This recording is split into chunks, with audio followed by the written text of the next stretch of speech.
সকালে ঘুম থেকে উঠে যদি গরম গরম নরম আলুর পরোটা একটু মাখন পাওয়া যায় সাথে, তাহলে আর কিছু লাগে নাকি।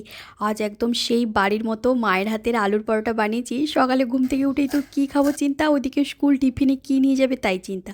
তাই একটা পদেই একদম সাবার। পরোটার জন্য আটা নিয়েছি, সাথে লবণ, অনেকটা ধনেপাতা, হলুদ দিয়ে নরম করে ডো মাখিয়ে রেস্টে রেখে দিয়েছি। এদিকে কাঁচা লঙ্কা, আদা, পেঁয়াজটাকে চপ করে নিয়েছি। কড়াইতে তেলে দিয়েছি জিরে, আজওয়ান, পেঁয়াজ, আদার চপটা। পেঁয়াজ আর আদা ভাজা হয়ে গেলে জিরে গুঁড়ো, ধনে গুঁড়ো, গরম মশলা, আমচুর পাউডার, হলুদ, সেদ্ধ আলুটা ভালো করে ম্যাশ করে দিয়েছি। শেষে একটু লবণ দিয়েছি আর ধনেপাতা দিয়েছি। আলুটা ভালো করে তৈরি হয়ে গেলে এদিকে আটার ডো কেটে আলুর পুরটাকে অল্প অল্প করে দিয়ে রুটির মতো করে বেলে নিয়েছি। গরম তাওয়ায় একটু তেল দিয়ে ভেজে নেব, ওপর থেকে একটু বাটারও দিয়েছি।